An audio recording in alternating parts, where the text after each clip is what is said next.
New Year na naman, kaya andyan na naman ang mga walang kupas na New Year's resolution na maging mas sexy, mas maganda, mas bata ang itsura sa bagong taon.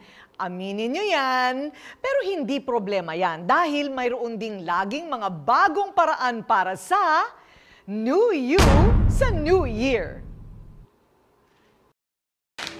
Sa Chinese Zodiac, ang pagsisimula ng taong 2015 o Year of the Sheep, may hatid daw na swerte at kamalasan. Pero para sa mundo ng alternatibong medisina, may hatid nga bang kabutihan ng tupa sa kalusugan ng tao? Ang pambihirang pagkakatuklas ng selula mula sa tupa na itinuturok sa tao kaya raw magbibigay ng lakas at posibleng magdugtong pa ng buhay sa taong may sakit. Yan ang tinatawag na fresh cell therapy. Taong 1931 nang madiskubre ng isang Swiso na si Dr. Paul Nihans ang pagtuturok ng selula ng hayop sa tao. Isang pasyente na may damage o sira, ang parathyroid ang tinurukan ng selula mula sa baka. Siya'y gumaling at nabuhay pa ng halos 20 taon. Hanggang sa isilang ang tinatawag na live therapy, kung saan kinukuha ang selula sa hayop gaya ng tupa. Kini-question man ng mga cell therapy na ito, ang mga Pilipino pa rin daw ang numero 1 kliyente ngayon mula sa Asia ng kilalang klinika sa Germany. At para makakuha kami ng iba pang bagong impormasyon, muli kaming nagtungo dito. 1.5 oras mula sa Frankfurt ay mararating na ang Edenkoben. Dito matatagpuan ng isang klinika na nag-aalok ng cell therapy mula sa tupa. Taong 2008 naman, binili ni Bobby Chia, isang negosyante mula sa Thailand, ang klinika dahil daw sa ina na may sakit na cancer noon. Nilibot niya kami sa napakalawak na farm kung saan naroroon ang mga tupang pinagkukunan ng selulang itinurok sa pasyente.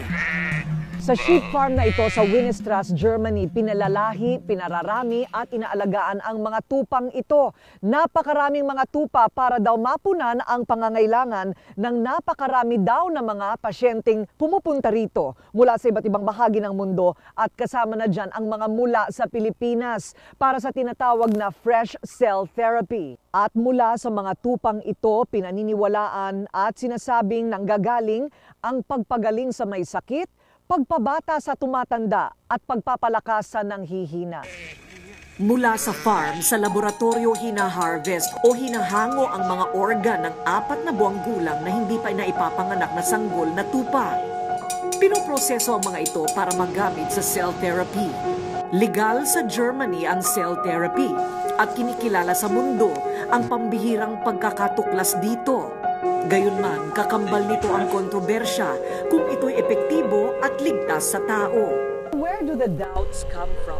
Where do the controversies come from? Especially in Manila right now, there's just one controversy after another. So people will brand this as stem cells, but actually they call it fresh cells since 1931.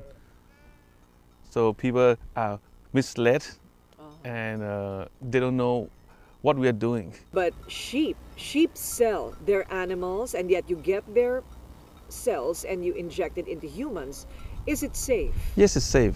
We eat sheep meat and our body have the mechanism of digesting them. Also depend on which stage of the cells. If I'm taking a sheep here from now to inject, you have a rejection.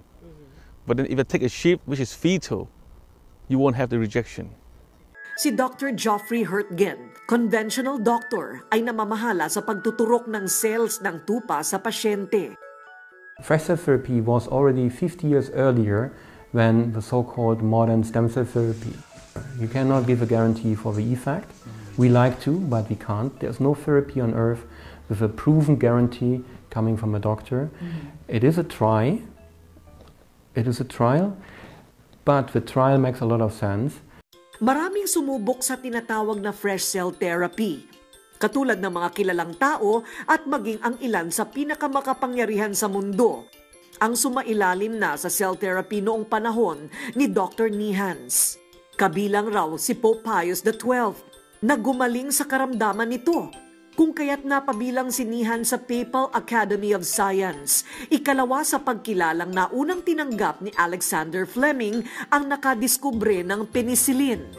Sa Pilipinas, kabilang si dating Pangulong Joseph Estrada, dating Senate President Juan Ponce Enrile, beauty expert na si Ricky Reyes, singer na si Pilita Corrales, maging ang unang Philippine Miss Universe na si Gloria Diaz ay nagpaturok na rin ng selula mula sa tupa sa Germany.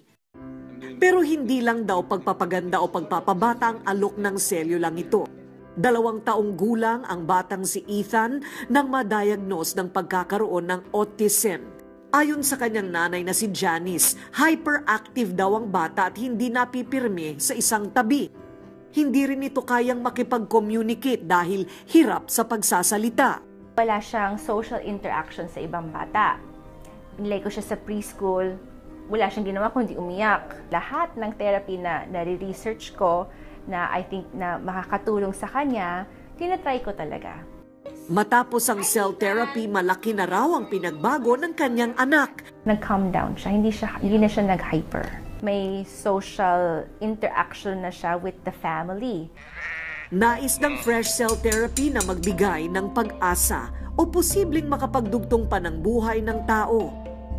Ang halaga ng fresh cell therapy ay aabot sa higit 15,000 euro o katumbas ng 1,000,000 piso. Sa mga nagbabalak na sumailalim sa fresh cell therapy, mas mainam na kumonsulta daw muna sa doktor o mga espesyalista. Let's begin 2015 na healthy dahil sabi nga, prevention is still better than cure. Abangan, may maagang balita sa mga in sa 2015.